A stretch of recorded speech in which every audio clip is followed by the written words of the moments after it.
ದೇವರ ವಾಕ್ಯಕ್ಕೆ ನಾವು ಬರೋಣ. ಬೇರೆ ಯೇಸು ಕ್ರಿಸ್ತನ ಜನ್ಮದ ಬಗ್ಗೆ ನಾವು ಧ್ಯಾನ ಮಾಡ್ತಾ ಇದ್ದೇವೆ. ಕಳೆದ ವಾರ ಗಾಬ್ರಿಯೇಲ್ ದೂತರು ಮರಿಯಮ್ಮನವರನ್ನು ಸಂದರ್ಶನ ಮಾಡಿ ಯಾವ ರೀತಿ ಗರ್ಭವತಿ ಆಗ್ತಾಳೆ, ಎಂಥ ಮಗು ಹುಟ್ಟುತ್ತಾನೆ, ಆ ಮಗು ಎಂಥ ವ್ಯಕ್ತಿ ಆಗ್ತಾನೆ ಅನ್ನುವಂಥ ವಿಷಯಗಳನ್ನ ಕಳೆದ ವಾರ ನಾವು ಧ್ಯಾನ ಮಾಡ್ತೇವೆ. ಆತ ಮಹಾಪುರುಷನಾಗ್ತಾನೆ, ಸರ್ವೋನ್ನತನಾಗಿರುವಂಥ ದೇವರ ಮಗನೆನಿಸಿಕೊಳ್ಳುತ್ತಾನೆ, ದಾವೀದನ ಸಿಂಹಾಸನದಲ್ಲಿ ಕುಳಿತುಕೊಳ್ತಾನೆ, ಇಸ್ರಾಯೇಲ್ ವಂಶವರನ್ನ ಯಾಕೋಬ ವಂಶದವರನ್ನ ಯುಗ ಯುಗಾಂತರಗಳು ಆಳುತ್ತಾರೆ ಅಂತ ಹೇಳಿ ಕಳೆದ ವಾರ ಆ ವಿಷಯಗಳ ಬಗ್ಗೆ ನಾವು ಧ್ಯಾನ ಮಾಡ್ತೇವೆ. ಈ ವಾರ ಪ್ರೇರೆ ಆ ನಂತರ ವಿಷಯಗಳನ್ನ ನಾವು ಧ್ಯಾನ ಮಾಡ್ತೇವೆ. ಗಾಬ್ರಿಯೇಲ್ ದೂತರು ಬಂದ ನಂತರ ಮರಿಯಮ್ಮನವರ ಕೂಡ ಮಾತು ಹೇಳಿದ ನಂತರ ಏನೇನು ಸಂಗತಿಗಳಾಗಿದ್ದಾರೆ ಅವುಗಳನ್ನು ನಾವು ಧ್ಯಾನ ಮಾಡ್ತಾ ಇದ್ದೇವೆ. ಅದರಂತೆ ಮತ್ತೊಂದು ಓದ್ಕೊಳ್ಳೋಣ. ಯೇಸು ಕ್ರಿಸ್ತನ ಜನನವು ಹೇಗಾಯ್ತಂದ್ರೆ, ಆತನ ತಾಯಿಯಾದ ಮರಿಯಳನ್ನು ಯೋಸೇಫನಿಗೆ ನಿಶ್ಚಯ ಮಾಡಲಾಗಿ ಅವರು ಕೂಡುವುದಕ್ಕಿಂತ ಮುಂಚೆ ಆಕೆಯು ಪವಿತ್ರಾತ್ಮನಿಂದ ಬಸರಾಗಿದ್ದದ್ದು ತಿಳಿದು ಬಂತು. ಎಂಗೇಜ್ಮೆಂಟ್ ಆಗಿದೆ, ಯೋಸೇಫನಿಗೆ ಮರಿಯಮ್ಮನವರಿಗೆ ಎಂಗೇಜ್ಮೆಂಟ್ ಆಗಿದೆ. ಇದಾಗಿದ್ದಲ್ಲಿ ನಜರೇತ್ ಎಂಬ ಪಟ್ಟಣದಲ್ಲಿ. ಆದರೆ ಕ್ರಿಸ್ತರು ಹುಟ್ಟಬೇಕಾದದ್ದು ಬೆತ್ಲೆಹೇಮ್ನಲ್ಲಿ ಅಂತೇಳಿ ನೂರಾರು ವರ್ಷಗಳಿಂದ ಪ್ರವಾದಿಗಳು ಹೇಳುತ್ತಾ ಬಂದಿದ್ದಾರೆ. ಮೀಕ ಎಂಬ ಪ್ರವಾದಿ ಹೇಳಿದ್ದಾರೆ, ಆ ರಕ್ಷಕನು ಬೆತ್ಲೆಹೇಮ್ನಲ್ಲಿ ಹುಟ್ಟುತ್ತಾನೆ ಅನ್ನುವಂಥ ವಿಷಯವನ್ನ ಮೀಕ ಎಂಬ ಪ್ರವಾದಿ ಹೇಳಿದ್ದಾರೆ. ಇರ್ಮಿಯ ಪ್ರವಾದಿ ಕೂಡ ಹೇಳಿದ್ದಾರೆ, ಬೆತ್ಲೆಹೇಮ್ನಲ್ಲಿ ಹುಟ್ಟುತ್ತಾನೆ ಅಂತೇಳಿ ಇರ್ಮಿಯ ಪ್ರವಾದಿ ಕೂಡ ಹೇಳಿದ್ದಾರೆ. ಆದ್ದರಿಂದ ಈ ಬೆತ್ಲೆಹೇಮ್ನಲ್ಲಿದ್ದಂಥ ಕನ್ಯೆಯರನ್ನು ಆರಿಸಿಕೊಳ್ಳದೆ ನಜರೇತಿನಲ್ಲಿದ್ದಂಥ ಕನ್ಯೆಯರನ್ನು ದೇವರು ಆರಿಸಿಕೊಂಡಿದ್ದಾರೆ. ಕಳೆದ ವಾರ ಹೇಳಿದ್ದೀನಿ ಯಾತಕ್ಕಾಗಿ ಈ ನಜರೇತಿನಲ್ಲಿದ್ದಂಥ ಹುಡುಗಿಯನ್ನು ಒಂದು ಕನ್ಯೆಯನ್ನು ದೇವರು ಆರಿಸಿಕೊಂಡಿದ್ದಾರೆ ಅನ್ನುವಂಥದ್ದನ್ನ ದೇವರು ಪರೀಕ್ಷೆ ಮಾಡಿ ನೋಡ್ತಾರೆ.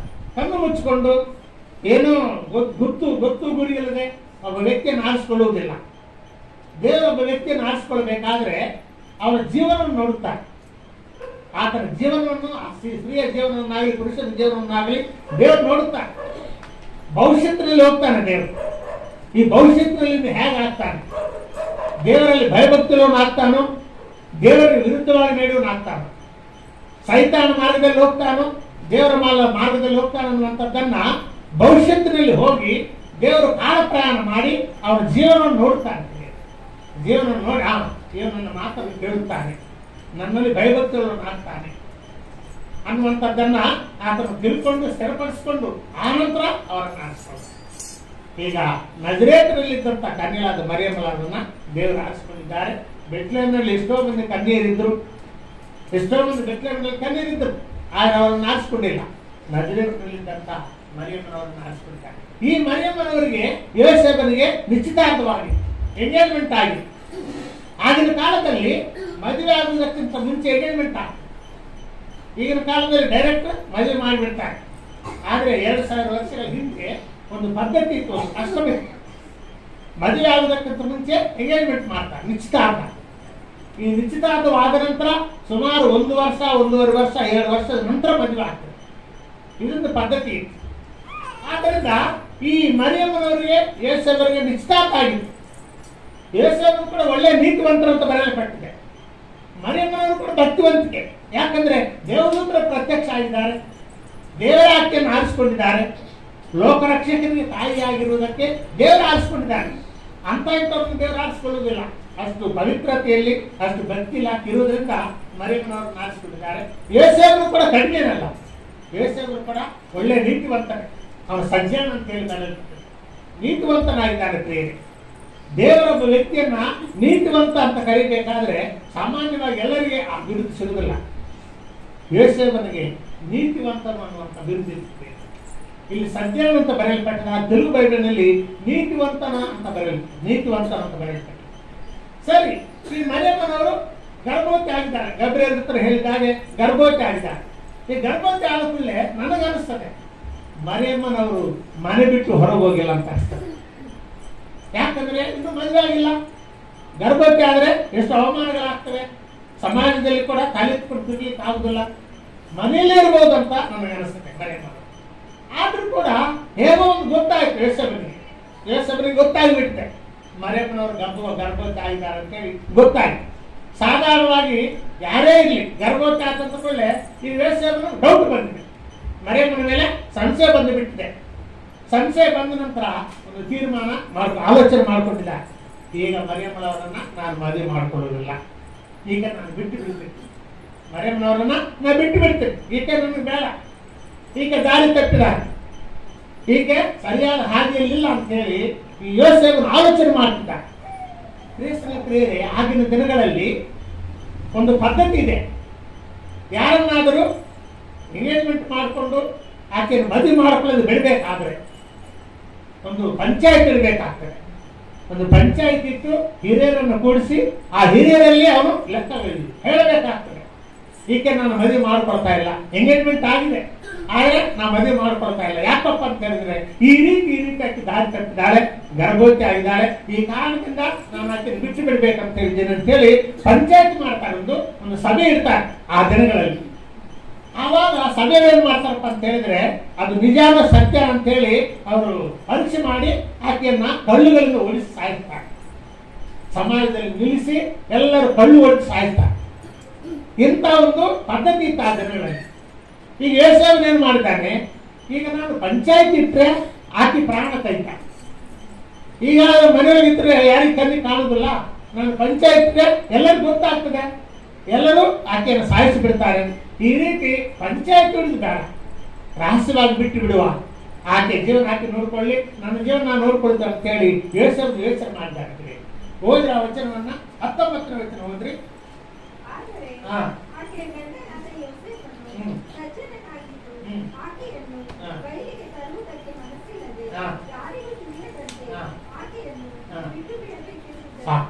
ಆಕೆಯನ್ನು ಬಯಲಿಗೆ ತರುವುದು ಮನಸ್ಸಿಲ್ಲದೆ, ಬಯಲಿಗೆ ತರುವುದಕ್ಕೆ ಮನಸ್ಸಿಲ್ಲದೆ ಅಂದ್ರೆ ಪಬ್ಲಿಕ್ ಮಾಡಲಿಕ್ಕೆ ಮನಸ್ಸಿಲ್ಲ ಯೋಸೇಫನಿಗೆ. ಸಜ್ಜನಂತ ಬರೆಯಲ್ಪಟ್ಟಿದೆ.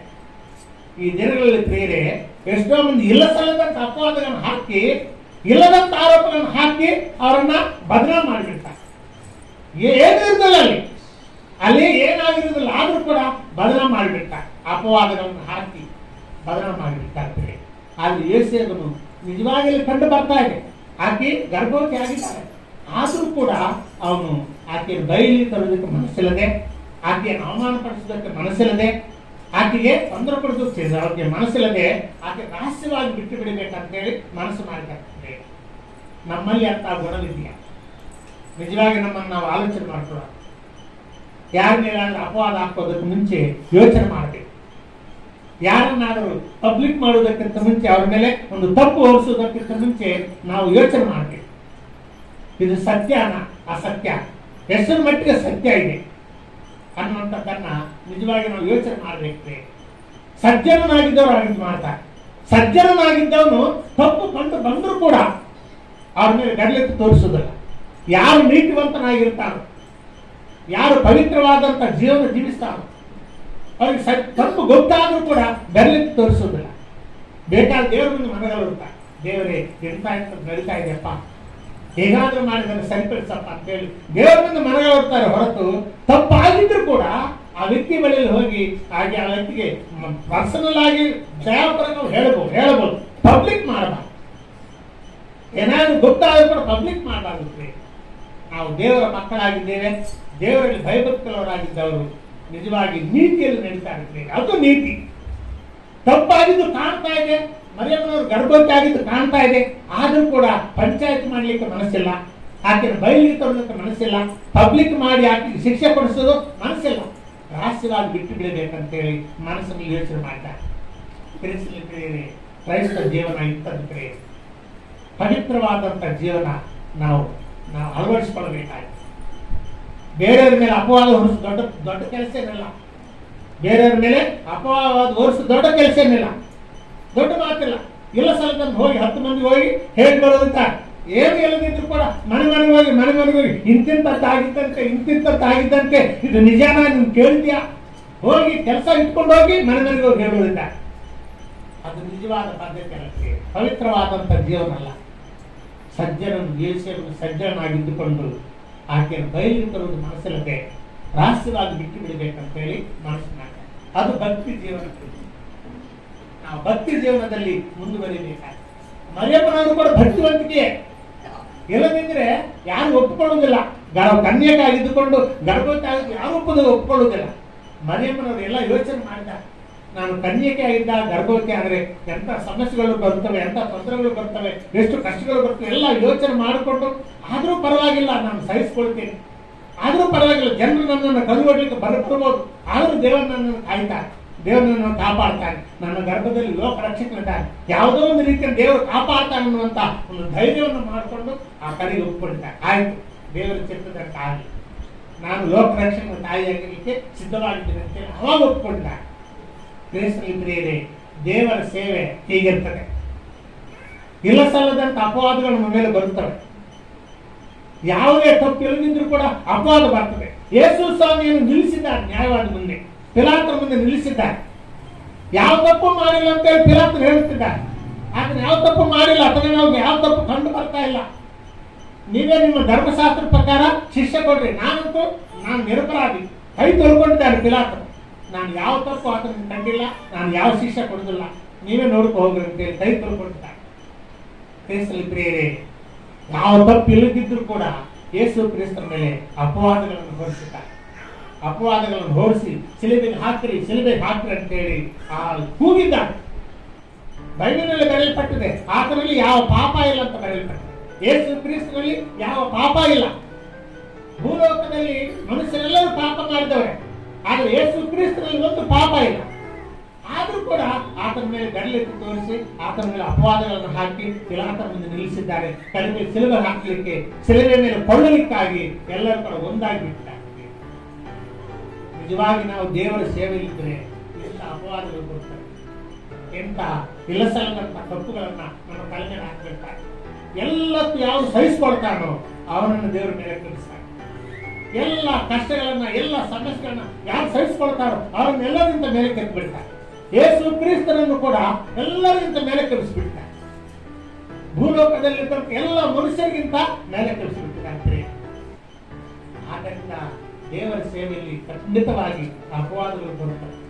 ಸರಿ ಪ್ರಿಯರ, ಆನಂತರ ಏನಾಯ್ತು ನೋಡಿ, ಯೇಸುವಿಗೆ ಸಂಶಯ ಬಂದಿದ್ರು ಕೂಡ ಆಕೆಯನ್ನು ರಾಷ್ಟ್ರವಾಗಿ ಬಿಟ್ಟು ಬಿಡ್ಬೇಕಂತಿದ್ದ. ಆದ್ರೆ ದೇವರ ಆ ಸಮಸ್ಯೆ ಯಾವ ರೀತಿ ಪರಿಷ್ಕಾರ ಮಾಡ್ತಾರೆ ಅಂತ 20 ಹೋದ್ರೆ ಅದೇ ಅವನು ಇದನ್ನು ಆಲೋಚಿಸುತ್ತಿರುವಾಗ ಕರ್ತನ ದೂತನು ಅವನಿಗೆ ಕನಸಿನಲ್ಲಿ ಕಾಣಿಸಿಕೊಂಡು, ಎಲೆ ಯೋಸೇಫನೇ, ದಾವೀದನ ವಂಶದವನೇ, ನಿನ್ನ ಹೆಂಡತಿಯಾದ ಮರಿಯಳನ್ನು ಸೇರಿಸಿಕೊಳ್ಳುವುದಕ್ಕೆ ಅಂಜಬೇಡ, ಆಕೆ ಗರ್ಭವು ಪವಿತ್ರಾತ್ಮದಿಂದಲೇ ಸಾಕು. ಬೇರೆ ದೇವರ ಎಂಟರ್ ಆಗ್ತಿದ್ದಾರೆ. ಒಂದು ಸಮಸ್ಯೆ ಬಂದ್ರೆ ದೇವರ ಎಂಟರ್ ಆಗ್ತಾನೆ. ಭಕ್ತಿ ಕುಟುಂಬದಲ್ಲಿ ಭಕ್ತಿ ಜೀವನವನ್ನು ಯಾರು ಜೀವಿಸುತ್ತಿರ್ತಾರೋ, ಭಕ್ತಿ ಜೀವಿತವನ್ನಂತ ಕುಟುಂಬದಲ್ಲಿ ದೇವರ ಎಂಟರ್ ಆಗ್ತಾನೆ. ಇಲ್ಲಿ ಗಂಡ ಹೆಂಡತಿ ಮಧ್ಯೆ ಸಮಸ್ಯೆ ಬಂದಿದೆ. ಮದುವೆ ಆಗದಿದ್ರು ಎಂಗೇಜ್ಮೆಂಟ್ ಆಗಿದೆ. ಎಂಗೇಜ್ಮೆಂಟ್ ಆದ ನಂತರ ಗಂಡ ಹೆಂಡ್ತೀನಿ. ಈಗ ಅವರಲ್ಲಿ ಸಮಸ್ಯೆ ಬಂದಿದೆ. ಏನಪ್ಪ ಸಮಸ್ಯೆ ಅಂತ ಹೇಳಿದ್ರೆ, ಯೋಸೇಫನಿಗೆ ಮರಿಯಮ್ಮನ ಮೇಲೆ ಸಂಶಯ ಬಂದುಬಿಟ್ಟು. ಇದು ಸಹಜವಾಗಿ ಆಗುವುದೇ ಲೋಕದಲ್ಲಿ, ಇದು ಸಹಜವಾಗಿ ಸಂಶಯ ಬರುವುದೇ. ಯಾಕಂದ್ರೆ ಗರ್ಭವತಿ ಆದದ್ದು ಸತ್ಯ, ಸಂಶಯ ಬರುವುದೇ. ಈಗ ಮರಿಯಮ್ಮನವರು ಕೂಡ ಗೊತ್ತಿದೆ, ಯಾವುದೋ ಒಂದು ರೀತಿಯ ದೇವರನ್ನು ಕಾಪಾಡ್ತಾನೆ. ಯಾಕಂದ್ರೆ ಇದು ದೇವರ ಕಾರ್ಯ, ನನ್ನ ಕಾರ್ಯ ಅಲ್ಲ. ಯಾವುದೋ ಒಂದು ರೀತಿಯ ದೇವರು ಕಾಪಾಡ್ತಾನೆ ಅಂತ ಹೇಳಿ ಧೈರ್ಯವಾಗಿದ್ದಾರೆ ಮರಿಯಮ್ಮನವರು. ಆದ್ರೆ ಯೋಸೇಫನಿಗೆ ಸಂಶಯ ಬಂದುಬಿಟ್ಟಿದೆ. ಈಗ ಬಿಟ್ಟು ಬಿಡಬೇಕನ್ನುವಂಥದ್ದು ತೀರ್ಮಾನ ಮಾಡ್ತಾ ಇದ್ದಾರೆ. ರಾತ್ರಿ ಕನಸಿನಲ್ಲಿ ದೇವರು ಕಾಣಿಸ್ಕೊಳ್ತಾರೆ. ಕನಸಿನಲ್ಲಿ ದೇವರು ಕಾಣಿಸ್ಕೊಳ್ಳೋದಂದ್ರೆ ಸಾಮಾನ್ಯ ಮಾತಲ್ಲದೆ, ದೇವರು ಕಾಣಿಸ್ಕೊಂಡು ಯೋಸೇಫನಿಗೆ ಹೇಳ್ತಿದ್ದಾರೆ, ಯೋಸೇಫನೇ ದೇವರ ದೂತರು ಅಂದ್ರೆ ದೇವರು ಕಳಿಸಿದ್ರೆ ದೂತ ಬರುದ್ರಿ, ದೇವರು ಕಳಿಸಿದ್ರೆ ದೇವರ ದೂತನ ಬರುದಿಲ್ಲ. ಕರ್ತನ ದೂತನು ಯೋಸೇಫನ ಕನಸಲ್ಲಿ ಕಾಣಿಸ್ಕೊಂಡು ಹೇಳ್ತಿದ್ದ, ದಾವೀದನ ವಂಶದವನೇ, ನಿನ್ನ ಹೆಂಡತಿಯಾದ ಮರಿಯಳನ್ನು ಸೇರಿಸಿಕೊಳ್ಳುವುದಕ್ಕೆ ಅಂಜಬೇಡ, ಆಕೆಯ ಗರ್ಭವು ಪವಿತ್ರಾತ್ಮದಿಂದಲೇ ಉಂಟಾಗಿದೆ. ಪವಿತ್ರಾತ್ಮನಿಂದ ಗರ್ಭವತಿ ಮಾಡ್ತಾರೆ. ಪವಿತ್ರಾತ್ಮನಿಂದ ಆ ಶಕ್ತಿ ಇದೆ. ಒಂದು ಸ್ತ್ರೀಗೆ ಗರ್ಭವತಿ ಮಾಡುವಂತ ಶಕ್ತಿ ಪವಿತ್ರಾತ್ಮನಿಗೆ. ದೇವರಿಗೆ ಅಸಾಧ್ಯವಾದದ್ದು ಯಾವುದಿಲ್ಲಪ್ಪ ಪ್ರಿಯರೇ. ಸತ್ತಿದ್ದಂತ ಯೇಸು ಸ್ವಾಮಿ ಎಬ್ಬಿಸಿದ್ದು ಕೂಡ ಪವಿತ್ರಾತ್ಮನೇ. ಯೇಸು ಸ್ವಾಮಿ ಸತ್ತೋಗಿದ್ದ, 3 ದಿನಗಳ ಕಾಲ ಸಮಾಜದಲ್ಲಿ ಹೋಣಲ್ಪಟ್ಟಿದ್ದಾನೆ. 3ನೇ ದಿನ ಎಬ್ಬಿಸಿದ್ದು ಯಾರಪ್ಪ ಅಂತ ಹೇಳಿದ್ರೆ ಪವಿತ್ರಾತ್ಮನೇ. ಓದಿರ ವಚನವನ್ನ ರೋಮಾಪುರದಲ್ಲಿ ಬರೆದ ಪತ್ರಿಕೆ 8ನೇ ಅಧ್ಯಾಯ 11ನೇ ವಚನ ಯಾರಾದರೂ ಬರೋದ್ರಿ? ರೋಮಾಪುರದಲ್ಲಿ ಬರೆದ ಪತ್ರಿಕೆ 8ನೇ ಅಧ್ಯಾಯ 11ನೇ ವಚನ.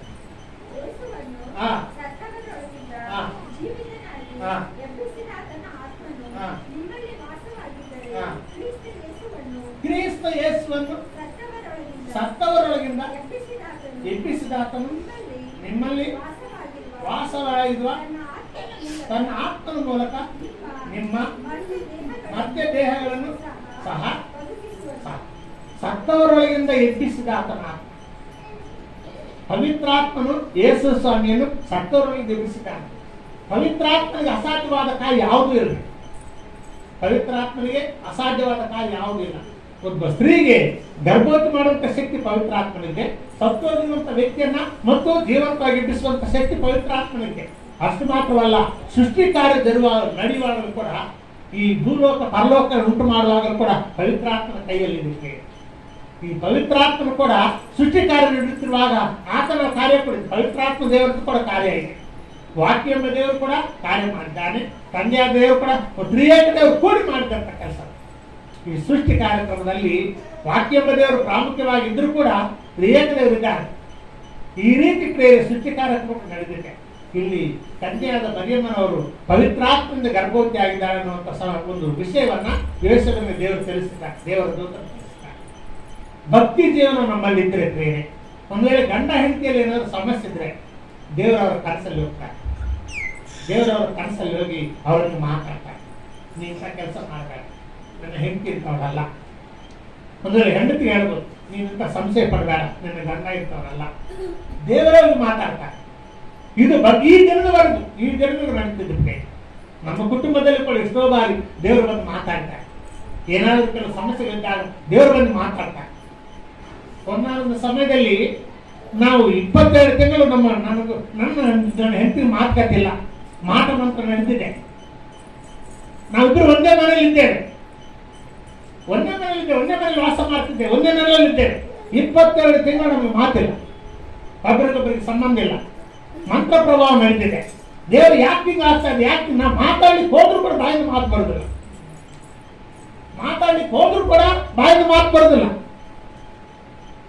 ಆ ಗಂಟು ನೋಡಿದ ಕೂಡಲೇ ಒಂದು ಒಂದು ಒಂದು ಹಗೆತನ, ಅಂದ್ರೆ ಒಂದು ಹೇಟ್ನೆಸ್ ಅಂತಾರೆ ಇಂಗ್ಲಿಷ್, ಅಸಹ್ಯ ಆಗ್ತದೆ. ನೋಡ್ಲಿಕ್ಕೆ ಕೂಡ ಆಗುತ್ತಿರ್ಲಿಲ್ಲ. 22 ತಿಂಗಳು ದೇವ್ರು ಯಾಕೆ ಹಿಂಗ ಆಗ್ತಿದೆ. ನಾನು ಪ್ರಾರ್ಥನೆ ಮಾಡಿದೆ, ನನ್ನ ಬೈಬಿನಲ್ಲಿ ಬರೆದಿಟ್ಕೊಂಡಿದ್ದೆ. 22 ತಿಂಗಳು ಯಾರು ಹೇಳಲಿಕ್ಕಾಗುದಿಲ್ಲ, ಯಾರು ಹೇಳ್ಕೊಳ್ಳುವಂತ ಸಮಸ್ಯೆ ಇಲ್ಲ. ಪ್ರಾರ್ಥನೆ ಮಾಡಿದಾಗ ದೇವರು ತೋರಿಸ್ಕೊಡ್ತಾರೆ. ಯಾರು ಮಾತ ಮಾಡಿದ್ದಾರೆ, ಯಾತಕ್ಕಾಗಿ ಮಾಟ ಮಂತ್ರ ಮಾಡಿದ್ದಾರೆ, ಎಷ್ಟು ಯಾವ ರೀತಿ ಮಾಟ ಮಂತ್ರ ಮಾಡಿದ್ದಾರೆ, ಎಲ್ಲಿ ಹೋಗಿ ಮಾಟ ಮಂತ್ರ ಮಾಡಿದ್ದಾರೆ, ಎಲ್ಲ ತೋರಿಸ್ಕೊಡ್ತಾರೆ. 22 ತಿಂಗಳು ಆದ ನಂತರ ಆನಂತರ ಬಿಡುಗಡೆ ಆಗುತ್ತೆ. ದೇವರು ನಮ್ಮ ಕುಟುಂಬಗಳಲ್ಲಿ ಸಮಸ್ಯೆ ಆದ್ರೆ ದೇವರು ಬರ್ತಾರೆ, ಎಂಟರ್ ಆಗ್ತಾರೆ. ದೇವರು ಮಧ್ಯವರ್ತಿಕೆಯನ್ನು ವಹಿಸ್ತಾರೆ, ಮಧ್ಯಸ್ಥಿಕೆಯನ್ನು ವಹಿಸಿ ಆ ಸಮಸ್ಯೆ ಪರಿಷ್ಕಾರ ಮಾಡ್ತಾರೆ. ಆದ್ರೂ ಕೂಡ 22 ತಿಂಗಳು ನಾವು ಸಫರ್ ಆಗಿದ್ದೇವೆ, ಕಷ್ಟಪಟ್ಟಿದ್ದೇವೆ. ದೇವರು ಹೇಳಿದ್ದಾರೆ, ದೇವರೇ 22 ತಿಂಗಳು ನಾವು ಕಷ್ಟಪಟ್ಟಿದ್ದೇವಪ್ಪ, ನಾವು ಯಾವ ದೋಷ ಮಾಡಿಲ್ಲ, ಯಾವ ಅಪರಾಧ ಮಾಡಿಲ್ಲ. 22 ತಿಂಗಳು ನಾವು ಎಷ್ಟೋ ಒಣಗೋಗಿದ್ದೇವೆ, ನೆನೆದೋಗಿದ್ದೇವಪ್ಪ ತಂದೆ, ನರಳಾಟ ಆಗಿದ್ದೇವಪ್ಪ ಅಂತ ಪ್ರಾರ್ಥನೆ ಮಾಡಿದಾಗ ಇದು ನಿನಗೊಂದು ಪಾಠ. ನಿಮ್ಮ ಸಭೆಯಲ್ಲಿ ಅನೇಕರಿಗೆ ಮಾಟ ಮಂತ್ರ ಆಗ್ತದೆ. ನೀವೆಷ್ಟು ನೋವನ್ನು ಅನುಭವಿಸಿದೆಯೋ ಅವ್ರಿಗೆ ನಾಳೆ ನೀನು ಸಮಾಧಾನ ಕೊಡಬೇಕಾಗ್ತದೆ. ಸಭೆಯಲ್ಲಿ ಅವರಿಗೆ ಮಾಟ ಮಂತ್ರ ಆಗ್ತದೆ, ಅವ್ರಿಗೆ ನೋವಾದಾಗ ನೀವು ಅವ್ರಿಗೆ ತಿಳಿಸಬೇಕಾಗ್ತದೆ. ಅದಕ್ಕಾಗಿ ನಿಮಗೆ ಪಾಠ ನಾನು ಅವಕಾಶ ಕೊಟ್ಟಿದ್ದೆ. ಈ ರೀತಿ ನೀವು ಸಫರ್ ಆಗ್ಲಿಕ್ಕೆ, ನೊಂದುಕೊಳ್ಳುವುದಕ್ಕೆ ನಾನು ಅವಕಾಶ ಮಾಡಿಕೊಟ್ಟಿದ್ದೀನಿ. ನಿನಗೊಂದು ಪಾಠ ಕಲಿಸ್ಲಿಕ್ಕೆ ಅಂತ ಹೇಳ್ತಾರೆ. ಕ್ರಿಸ್ತನಲ್ಲಿ ಪ್ರಿಯರೇ, ದೇವರು ಎಂಟರ್ ಆಗ್ತಾರೆ. ನಮ್ಮ ಕುಟುಂಬಗಳಲ್ಲಿ ಸಮಸ್ಯೆಗಳಿದ್ರೆ, ಸಮಸ್ಯೆಗಳು ಪರಿಹಾರ ಆಗಿದ್ದರೆ ದೇವರು ಎಂಟರ್ ಆಗ್ತಾರೆ. ಅಣ್ಣ ತಮ್ಮಂದಿರ ಮಧ್ಯದಲ್ಲಿ ಸಮಸ್ಯೆ ಇದ್ರು, ಅಕ್ಕ ತಂಗಿರ ಮಧ್ಯದಲ್ಲಿ ಸಮಸ್ಯೆ ಇದ್ರು, ತಂದೆ ಮಕ್ಕಳ ಮಧ್ಯೆ ಸಮಸ್ಯೆ ಇದ್ರು, ಈ ದೇವರು ಎಂಟರ್ ಆಗಿ ಆ ಸಮಸ್ಯೆಗಳನ್ನ ಪರಿಷ್ಕಾರ ಮಾಡ್ತಾರೆ. ಆದ್ದರಿಂದ ಕಲಿಸಲಿಕ್ಕೆ ಇಲ್ಲಿ ಯೋಸೇಫನ ಕನಸಿನಲ್ಲಿ ದೇವರು ಬಂದು ಮಾತಾಡ್ತಿದ್ದಾರೆ. ನಿನ್ನ ಹೆಂಡತಿಯಾದ ಮರಿಯಳನ್ನು ಸೇರಿಸಿಕೊಳ್ಳುವುದಕ್ಕೆ ನೀನು ಹೆದರಬೇಡ, ನೀನು ಸಂಶಯ ಪಡಬೇಡ, ಪವಿತ್ರಾತ್ಮನಿಂದಲೇ ಆಕೆ ಗರ್ಭವತಿ ಆಗಿದ್ದಾಳೆ ಅಂತ ಹೇಳಿದ ಕೂಡಲೇ ಯೋಸೇಫನು ತನ್ನ ತೀರ್ಮಾನವನ್ನ ಬದಲಾಯಿಸಿಕೊಂಡಿದ್ದಾರೆ. ಬದಲಾಯಿಸಿಬಿಟ್ಟಿದ್ದಾರೆ. ಹಾಗಾದ್ರೆ ಈಗ ನಾನು ಬಿಡುತ್ತೇನೆ ಮತ್ತು ಆ ಮರಿಯಲನ್ನ ಸೇರಿಸ್ಕೊಂಡ್ಬಿಡ್ತಾರೆ. ಮರಿಯಲಿಗೆ ಧೈರ್ಯ ಇತ್ತು. ಯಾಕಪ್ಪ ಅಂತ ಹೇಳಿದ್ರೆ ದೇವರು ಖುದ್ದಾಗಿ ಮಾತಾಡ್ತಾರೆ. ನೀನು ಗರ್ಭವತಿ ಆಗ್ತೀಯಾ, ಗಂಡು ಮಗು ಜನ್ಮ ಕೊಡ್ತೀಯಾ, ಪರಾತ್ಪರನಾದ ದೇವರ ಮಗನಾಗ್ತಾನೆ, ಸರ್ವೋನ್ನತರಾಗಿರುವಂತ ದೇವರ ಮಗನಾಗ್ತಾನೆ ಅಂತ ಹೇಳಿದ ಕೂಡಲೇ ಈಗ ಮರಿಯಲಿಗೆ ಯಾವುದೇ ಭಯ ಇಲ್ಲ. ಯಾಕಂದ್ರೆ ದೇವರು ಮಾತಾಡ್ತಾರೆ, ದೇವರೇ ಕಾಪಾಡ್ತಾರೆ. ದೇವರು ಮಾತಾಡಿದರೆ ದೇವರೇ ಕಾಪಾಡ್ತಾರೆ. ಆದ್ದರಿಂದ ಏನು ಹೆದರ್ಕೊಳ್ಳಿಲ್ಲ, ಒಂದಿಷ್ಟು ಕೂಡ ಹೆದರ್ಕೊಳ್ಳಿಲ್ಲ. ಆದರೆ ಯೇಸುವಿಗೆ ಸಂಶಯ ಬಂದಿತ್ತು. ದೇವರು ಯೇಸುವಿನ ಕನಸಿನಲ್ಲಿ ಹೋಗಿ ಆ ಸಂಶಯವನ್ನು ತೆಗೆದುಬಿಟ್ಟಾಗ್ತದೆ.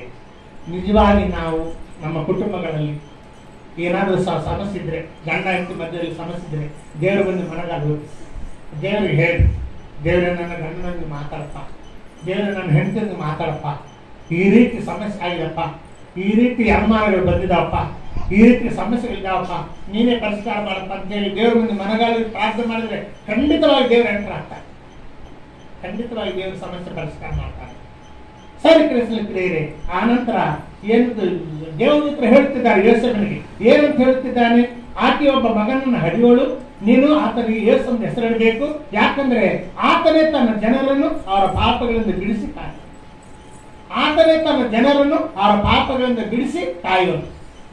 ಸಾವಿರಾರು ವರ್ಷಗಳಿಂದ ದೇವರು ಹೇಳ್ತಾ ಬಂದಿದ್ದಾನೆ, ಒಬ್ಬ ವ್ಯಕ್ತಿ ಬರುತ್ತಾನೆ, ಪಾಪ ಪರಿಹಾರ ಮಾಡುತ್ತಾನೆ, ಒಬ್ಬ ರಕ್ಷಕನು ಬರುತ್ತಾನೆ, ಪಾಪಗಳಿಂದ ಬಿಡಿಸ್ತಾನೆ ಅಂತೇಳಿ ಆದಾಮನ ಕಾಲದಿಂದ ದೇವರು ಹೇಳ್ತಾ ಬಂದಿದ್ದಾನೆ.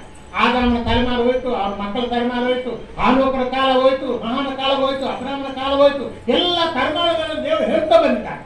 ಒಬ್ಬ ರಕ್ಷಕರು ಬರುತ್ತಾನೆ, ಪಾಪ ಪರಿಹಾರ ಮಾಡೋರು ಬರುತ್ತಾನೆ, ಆತನ ಕನ್ನಿಕೆಗೆ ಹುಟ್ಟುತ್ತಾನೆ, ಆತನ ಬೆತ್ಲೆಹೇಮಿನಲ್ಲಿ ಹುಟ್ಟುತ್ತಾನೆ, ಆತನ ದಾವೀದ ವಂಶದಲ್ಲಿ ಹುಟ್ಟುತ್ತಾನೆ ಅಂತೇಳಿ ಒಂದೊಂದು ತಲೆಮಾರಿನಲ್ಲಿ ಭಕ್ತರು ಕೂಡ ಮಾತಾಡ್ತಾ ಬಂದಿದ್ದಾರೆ. ಅದಕ್ಕಾಗಿ ಇಸ್ರಾಯೇಲರೆಲ್ಲರೂ ಗೊತ್ತಾಯ್ತು, ಈ ಪಾಪಗಳಿಂದ ಬಿಡಿಸುವ ಆತನೊಬ್ಬರು ಬರುತ್ತಾನೆ, ಕ್ರಿಸ್ತನ್ ಅಂದ್ರೆ ದೇವಕುಮಾರನು ಬರುತ್ತಾನೆ ಅನ್ನುವಂಥದ್ದು ಇಸ್ರಾಯೇಲರಿಗೆಲ್ಲರಿಗೂ ಗೊತ್ತಿದೆ. ಈಗ ಯೋಸೇಫನಿಗೆ ತಿಳಿಸಿದ್ದಾನೆ, ಈ ಮರಿಯಮ್ಮ ಏನು ಗರ್ಭವತಿ ಆಗಿದ್ದಲ್ಲ, ಆಕೆ ಜನ್ಮ ಕೊಡುವಂತಹ ಶಿಶು ಆತನೇ ಪಾಪಗಳಿಂದ ಪರಿಹಾರ ಮಾಡ್ತಾನೆ, ತನ್ನ ಜನರನ್ನು ಪಾಪಗಳಿಂದ ಆತನೇ ಬಿಡಿಸ್ತಾನೆ. ಈಗ ಕ್ಲಿಯರ್ ಆಗಿಬಿಟ್ಟಿದೆ.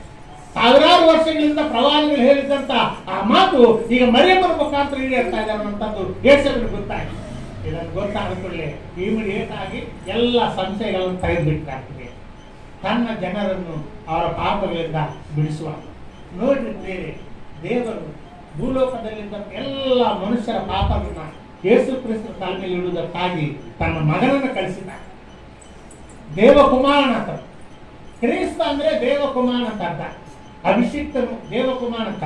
ಕ್ರಿಸ್ತ ಅಂದ್ರೆ ದೇವಕುಮಾರ, ಭಗವಂತರ ಪುತ್ರ ಅಂತ ಅರ್ಥ. ಈ ಕ್ರಿಸ್ತ ಅನ್ನುವಂಥ ಪದ ಗ್ರೀಕ್ ಪದ, ಮೆಸ್ಸಿ ಅನ್ನುವಂಥ ಪದ ಹೆಬ್ರಿ ಪದ. ಮೆಸ್ಸಿ ಅಂದ್ರು ಕ್ರಿಸ್ತ ಅಂದ್ರೆ ಒಂದೇ. ಕ್ರಿಸ್ತ ಅಂದ್ರೆ ಗ್ರೀಕ್ ನಲ್ಲಿ ಕ್ರಿಸ್ತ ಅಂತಾರೆ, ಹೆಬ್ರಿನಲ್ಲಿ ಮೆಸ್ಸಿ ಅಂತ. ಮೆಸ್ಸಿ ಅಂದ್ರು ಕ್ರಿಸ್ತ ಅಂದ್ರೆ ಒಂದೇ. ಓದ್ತಿರ ವಚನವನ್ನ ಯೋಹಾನನ ಬರೆದಿರುವ ಸುವಾರ್ತೆ 4ನೇ ಅಧ್ಯಾಯದಲ್ಲಿ 24ನೇ ವಚನ ಹೋದ್ರಿ. ಯೋಹಾನನ ಬರೆದಿರುವ ಸುವಾರ್ತೆ 4:24. ದೇವರು ಆತ್ಮ ಸ್ವರೂಪರು, ಆತನನ್ನು ಆರಾಧಿಸುವವರು ಆತ್ಮೀಯ ರೀತಿಯಲ್ಲಿ ಸತ್ಯಕ್ಕೆ ತಕ್ಕ ಹಾಗೆ ಆರಾಧಿಸಬೇಕು ಅನ್ನೋದು. ಆ ಹೆಂಗಸು ಆತನಿಗೆ ಮೆಸ್ಸಿಯನು ಅಂದ್ರೆ ಕ್ರಿಸ್ತನು ಬರುತ್ತಾನೆಂದು ಮೆಸ್ಸಿಯನು ಅಂದ್ರೆ ಕ್ರಿಸ್ತನು. ಮೆಸ್ಸಿಯನ್ ಅಂದ್ರೆ ಕ್ರಿಸ್ತ. ಮೆಸ್ಸಿ ಅನ್ನೋದು ಹೆಬ್ರಿ ಪದ, ಕ್ರಿಸ್ತ ಅನ್ನೋದು ಗ್ರೀಕ್ ಪದ. ಈ ಮೆಸ್ಸಿ ಅಂದ್ರು ಕ್ರಿಸ್ತ ಅಂದ್ರೆ ಎರಡು ಒಂದೇ. ಅರ್ಥ ಏನಪ್ಪ ಅಂತ ಹೇಳಿದ್ರೆ ಭಗವಂತನ ಪುತ್ರ ಅಂತ ಅರ್ಥ. ಭಗವಂತನ ಪುತ್ರನೇ ಜಗತ್ತನ್ನೆಲ್ಲ ಉಂಟು ಮಾಡಿದ್ದು, ಭೂಮಿ ಆಕಾಶಗಳನ್ನೆಲ್ಲ ಉಂಟು ಮಾಡಿದ್ದು ಆ ಭಗವಂತನ ಪುತ್ರನೇ. ಆ ಭಗವಂತನ ಪುತ್ರ ಯೇಸುವಿನ ರೂಪದಲ್ಲಿ ಮರಿಯಮ್ಮನ ಗರ್ಭದಲ್ಲಿ ಹುಟ್ಟಿದ. ಕ್ರಿಸ್ತನ ಪ್ರಿಯರೇ, ಜಗತ್ತನ್ನುಂಟು ಮಾಡಿದಂತ ಆ ಮೆಸ್ಸಿಯ, ಜಗತ್ತನ್ನುಂಟು ಮಾಡಿದಂತ ಕ್ರಿಸ್ತನು ಯೇಸುವಾಗಿ ಹುಟ್ಟಿದಾಗ್ತದೆ. ಅದಕ್ಕಾಗಿ ಯೇಸು ಕ್ರಿಸ್ತ. ಈ ಕ್ರಿಸ್ತನ ಆತನು ಯೇಸು ಹುಟ್ಟುವುದಕ್ಕಿಂತ ಮುಂದಿದ್ದ. ಯೇಸು ಆತನು ಮರಿಯಮ್ಮನ ಗರ್ಭದಲ್ಲಿ ಹುಟ್ಟಿದಂತ ಯೇಸು. ಮರಿಯಮ್ಮನ ಗರ್ಭದಲ್ಲಿ ಹುಟ್ಟುವುದಕ್ಕಿಂತ ಮುಂಚೆ ಇದ್ದವನು ಕ್ರಿಸ್ತ, ಯೇಸು ಕ್ರಿಸ್ತ. ಆದ್ದರಿಂದ ಕ್ರಿಸ್ತನ ಪ್ರಿಯರೇ, ಈ ಕ್ರಿಸ್ತನು ಭಗವಂತನ ಪುತ್ರ, ಜಗತ್ತನ್ನೆಲ್ಲ ಉಂಟು ಮಾಡಿದ ಆತನು ಮರಿಯಮ್ಮನ ಗರ್ಭದಲ್ಲಿ ಯೇಸುವಿನ ಹೆಸರಿನಲ್ಲಿ ಈ ಭೂಲೋಕದಲ್ಲಿ ಜನ್ಮ ಪಡೆದುಕೊಂಡ ಪ್ರಿಯರೇ, ತನ್ನ ಜನರನ್ನು ಅವರ ಪಾಪಗಳಿಂದ ಬಿಡಿಸುವಾಗ್ತಾನೆ. ಆ ಪಾಪಗಳಿಂದ ಬಿಡಿಸುವುದಕ್ಕಾಗಿ ಆತನು ತನ್ನ ರಕ್ತ ಸುರಿಸಬೇಕಾಗ್ತದೆ. ಯಾಕಂದ್ರೆ ರಕ್ತ ಸುರಿಸದಿದ್ರೆ ಪಾಪ ಪರಿಹಾರ ಆಗುವುದಿಲ್ಲ. ರಕ್ತ ಸುರಿಸದಿದ್ರೆ ಪಾಪ ಪರಿಹಾರ ಆಗುವುದಿಲ್ಲ. ರಕ್ತ ಸುರಿಸಲೇಬೇಕು. ಯೇಸು ಸ್ವಾಮಿ ಶಿಲುಬೆ ಮೇಲೆ ರಕ್ತ ಸುರಿಸಿದ್ದು ಒಂದು ಯಜ್ಞ ಮಾಡಿದ್ದಾನೆ. ಪಾಪ ಪರಿಹಾರಕ್ಕಾಗಿ ತನ್ನ ರಕ್ತ ಸುರಿಸಿದ್ದಾನೆ, ಶಿಲುಬೆ ಮೇಲೆ ಯಜ್ಞ ಮಾಡಿದ್ದಾನೆ. ಆಗಿನ ಕಾಲದಲ್ಲಿ ಪ್ರಿಯರೇ, ಪಾಪ ಪರಿಹಾರಕ್ಕಾಗಿ ಯಜ್ಞಗಳನ್ನು ಮಾಡುತ್ತಾ ಇದ್ದಾರೆ. ದೇವಕುಮಾರನು ಬಂದು ತನ್ನನ್ನು ತಾನು ಯಜ್ಞ ಮಾಡಿಕೊಂಡು ಈ ಭೂಲೋಕದ ಪಾಪವನ್ನೆಲ್ಲ ತನ್ನ ತಲೆ ಮೇಲೆ ಹೊರಿಸಿಕೊಂಡು ಆ ಪಾಪ ಪರಿಹಾರಕ್ಕಾಗಿ ತನ್ನ ರಕ್ತವನ್ನು ಸುರಿಸಿದ್ದಾರೆ. 3ನೇ ದಿನ ತಿರುಗಿ ಬಂದಿದ್ದಾರೆ. ಈ ರೀತಿ ಲೋಕದ ಪಾಪವನ್ನ ತನ್ನ ತಲೆ ಮೇಲೆ ಇಟ್ಕೊಂಡಿದ್ದ. ಆದ್ರೆ ರಕ್ಷಣೆ ಆಗುದು ತನ್ನ ಜನರಿಗೆ ಅಂದ್ರೆ ಆತನ ನಂಬಿದವರಿಗೆ ಮಾತ್ರ. ರಕ್ತ ಸುರಿಸಿದ್ದು ಎಲ್ಲರಿಗೋಸ್ಕರ, ಲೋಕದಲ್ಲಿದ್ದಂತ ಪ್ರತಿಯೊಬ್ಬರಿಗೋಸ್ಕರ ರಕ್ತ ಸುರಿಸಿದ್ದಾರೆ. ಆ ರಕ್ಷಣೆ ಸಿಗುವುದು, ಪಾಪ ಪರಿಹಾರ ಆಗುವುದು ಮಾತ್ರ ಯೇಸು ಸ್ವಾಮಿ ನಂಬಿದವರಿಗೆ ಮಾತ್ರ ಆಗ್ತದೆ. ಅದಕ್ಕಾಗಿ ತನ್ನ ಜನರನ್ನು ಅವರ ಪಾಪಗಳಿಂದ ಬಿಡಿಸುವಂತೆ ಎಲ್ಲಾ ಜನರನ್ನು ಅಂತ ಹೇಳಿಲ್ಲ. ರಕ್ತ ಸುರಿಸಿದ್ದು ಎಲ್ಲರಿಗೋಸ್ಕರ, ಪ್ರಾಣ ಕೊಟ್ಟಿದ್ದು ಎಲ್ಲರಿಗೋಸ್ಕರ. ಆದ್ರೆ ಪಾಪ ಪರಿಹಾರ ಆಗುವುದು ಮಾತ್ರ ತನ್ನ ಜನರಿಗೆ ಮಾತ್ರ, ಅಂದ್ರೆ ಅವರನ್ನು ನಂಬಿದವರಿಗೆ ಮಾತ್ರ. ದೇವರಿಗೆ ಸ್ತೋತ್ರ ಪ್ರಿಯರೇ, ಈ ದಿನದಲ್ಲಿ ನಾವೆಲ್ಲರೂ ಆತ ನಂಬಿದವರಿಗೆ ಇಸ್ಕೊಂಡು ಬಂದಿದ್ದೇವೆ. ನಾವು ಯೇಸುವನ್ನು ನಂಬಿದ್ದೇವೆ, ಆ ಕಾರಣದಿಂದ ಇಲ್ಲಿ ಬಂದಿದ್ದೇವೆ. ನಮಗೆ ಪಾಪ ಪರಿಹಾರ ಆಗಿದ್ದೇವೆ, ಆತ ನಂಬಿದ್ದೇವೆ, ನಮಗೆ ಪಾಪ ಪರಿಹಾರ ಆಗಿದೆ. ಆಲ್ರೆಡಿ ಪಾಪ ಪರಿಹಾರ ಆಗಿದೆ, ಏನೋ ಯಾವಾಗ ಆಗುದಲ್ಲ, ಆಲ್ರೆಡಿ ಪಾಪ ಪರಿಹಾರ ಆಗಿದೆ. ನಾವು ಪರಲೋಕ ರಾಜ್ಯಕ್ಕೆ ಬಾಧ್ಯಸ್ಥರಾಗಿದ್ದೇವೆ. ನಮ್ಮನ್ನು ದೇವರು ನೀತಿವಂತ ಲೆಕ್ಕದಲ್ಲಿ ಹಾಕಿಬಿಟ್ಟಿದ್ದಾನೆ. ನಮ್ಮ ಕ್ರಿಯೆಗಳಿಂದ ಅಲ್ಲ, ನಾವು ಮಾಡಿದಂತ ಪುಣ್ಯ ಕಾರ್ಯಗಳಿಂದ, ನಾವು ಮಾಡಿದಂತ ದಾನ ಧರ್ಮಗಳಿಂದ, ಈ ಕಾರಣದಿಂದ ನಾವು ನೀತಿವಂತರಾಗಲಿಲ್ಲ. ನಾವು ನೀತಿವಂತರಾಗಿದ್ದು ಯೇಸು ಕ್ರಿಸ್ತನ ರಕ್ತದಿಂದ ತೊಳೆಯಲ್ಪಟ್ಟಿದ್ದರಿಂದ, ಯೇಸು ಕ್ರಿಸ್ತನು ನಮ್ಮ ಪಾಪ ಪರಿಹಾರ ಮಾಡಿದ್ದರಿಂದ, ಈ ಕಾರಣದಿಂದ ನಾವು ನೀತಿವಂತರಾಗಿದ್ದೇವೆ. ನಮ್ಮನ್ನು ನೀತಿವಂತರಾಗಿ ನಿರ್ಣಯ ಮಾಡಿದ್ದು, ತೀರ್ಪು ಕೊಟ್ಟಿದ್ದು ದೇವರೇ, ಮನುಷ್ಯರಲ್ಲ. ಈ ಭೂಲೋಕದಲ್ಲಿದ್ದಂತೆ ಯಾವ ಮನುಷ್ಯರು ಕೂಡ ನಮ್ಮನ್ನು ನೀತಿವಂತರಂತ ಕರೆಯುವುದಿಲ್ಲ. ದೇವರು ನಮ್ಮನ್ನು ನೀತಿವಂತರಂತ ಕರೆಯುತ್ತಾರೆ. ಅದು ದೇವರ ದೃಷ್ಟಿಯ ನಾವು ನೀತಿವಂತ, ಮನುಷ್ಯರ ದೃಷ್ಟಿಯಲ್ಲ. ಈ ಕಾರಣಕ್ಕಾಗಿ ಆ ಕ್ರಿಸ್ತನು ದೇವಕುಮಾರನು ಮನುಷ್ಯರ ರೂಪದಲ್ಲಿ ಯೇಸು ಅನ್ನೋ ಹೆಸರಿನಲ್ಲಿ ಮರಿಯಮ್ಮನ ಗರ್ಭದಲ್ಲಿದ್ದಾನೆ. ಆತನ ಜನ್ಮದಲ್ಲಿ ಇಷ್ಟೊಂದು ಕಾರ್ಯಗಳಾಗಿರುತ್ತದೆ. ಮುಂದೆ ನಾವು ಬೇರೆ ವಿಷಯ ಮಾತಾಡ್ಕೊಳ್ಳೋಣ. ನಾಳೆ ಗುರುವಾರ ಸೆಮಿ ಕ್ರಿಸ್ಮಸ್ ಇದೆ. ಗುರುವಾರ ಸಾಯಂಕಾಲ 7 ಗಂಟೆ ಚರ್ಚಿನಲ್ಲಿ ಸೆಮಿ ಕ್ರಿಸ್ಮಸ್. ಸೆಮಿ ಕ್ರಿಸ್ಮಸ್ ಅಂದ್ರೆ ಕ್ರಿಸ್ಮಸ್ ದಿನದಲ್ಲಿ ಎಲ್ಲ ಕಾರ್ಯ ಮಾಡ್ಲಿಕ್ಕೆ ಆಗುದು. ಅದಕ್ಕಾಗಿ ಗುರುವಾರ ಸಾಯಂಕಾಲ ಇನ್ನೂ ಕೆಲವು ವಿಷಯಗಳು ನಾವು ಮಾತಾಡ್ಕೊಳ್ಳೋಣ. ಕ್ರಿಸ್ಮಸ್ ಬಗ್ಗೆ ಮತ್ತೊಂದು ಪಾರ್ಟಿ ಇರುತ್ತೆ. ಗುರುವಾರ ಸಾಯಂಕಾಲ ನಮ್ಮ ಹಿರಿಯರು ಒಂದು ಪಾರ್ಟಿ ಏರ್ಪಾಡು ಮಾಡ್ತಿದ್ದಾರೆ. ಅದಕ್ಕಾಗಿ ಗುರುವಾರ ಸಾಯಂಕಾಲ ಎಲ್ಲರೂ ಬರ್ರಿ. ಅದಕ್ಕಾಗಿ ಗುರುವಾರ ಸಾಯಂಕಾಲ ಡೆಕೋರೇಷನ್ ಇರ್ತೇವೆ. ಮಂಗಳವಾರ, ಬುಧವಾರ, ಶುಕ್ರವಾರ, ಶನಿವಾರ 4 ದಿನ ಡೆಕೋರೇಷನ್ ಇಟ್ಟಿದ್ದೇವೆ. ಗುರುವಾರ ಸಾಯಂಕಾಲ ಡೆಕೋರೇಷನ್ ಇಲ್ಲ. ಯಾಕಪ್ಪ ಅಂತ ಹೇಳಿದ್ರೆ ಸೆಮಿ ಕ್ರಿಸ್ಮಸ್ ಇದೆ. ಆದ್ರಿಂದ ಗುರುವಾರ ಸಾಯಂಕಾಲ ಎಲ್ಲರೂ ಬರ್ರಿ. ಶುಕ್ರವಾರದ ಕ್ರಿಸ್ಮಸ್ ದಿನದಲ್ಲಿ ಎಲ್ಲರೂ ಬರ್ಲಿಕ್ಕೆ ಆಗುದಿಲ್ಲ, ನಮ್ಗೆ ಗೊತ್ತಿದೆ. ಬಹಳಷ್ಟು ವರ್ಷಗಳು ನೋಡ್ತಾ ಇದ್ದೀವಿ. ಕ್ರಿಸ್ಮಸ್ ದಿನದಲ್ಲಿ ಎಲ್ಲರೂ ಬರೋದಿಲ್ಲ, ಯಾರಾದ್ರೂ ಒಬ್ಬರು ಮನೇಲಿ ಇದ್ದೇ ಇರ್ತಾರೆ. ಆದ್ರಿಂದ ಸೆಮಿ ಕ್ರಿಸ್ಮಸ್ ಇಟ್ಟಿದ್ದೇವೆ. ಆ ದಿನದಲ್ಲಿ ಗುರುವಾರ ಎಲ್ಲರೂ ಬರ್ಬೋದು. ಆ ದಿನದಲ್ಲಿ ನಿಮಗೆ ಕ್ರಿಸ್ಮಸ್ ಸಂದೇಶ, ಬೇರೆ ಸಂದೇಶ ದೇವರ ಚಿತ್ತವಾದರೆ ಬೇರೆ ಸೇವಕರು ಕೂಡ ಬರ್ತಿದ್ದಾರೆ. ಗುರುವಾರ ಸಾಯಂಕಾಲ ಅವರು ಬೇರೆ ಸೇವಕರ ಮೇಲೆ ಸಂದೇಶ ಕೊಡ್ತಾರೆ. ಮತ್ತು ಸಂದೇಶ ಆದ ನಂತರ ಒಂದು ಪಾರ್ಟಿ ಇರ್ತದೆ. ಅದರಲ್ಲಿ ಎಲ್ಲರೂ ಕೂಡಿ ಬರ್ರಿ. ಮತ್ತು ಗುರುವಾರ ಸಾಯಂಕಾಲ ನಾವು ಸೆಮಿ ಕ್ರಿಸ್ಮಸ್ ಮಾಡೋಣ. ದೇವರ ವಾಕ್ಯಗಳನ್ನು ಆಶೀರ್ವದಿಸಿ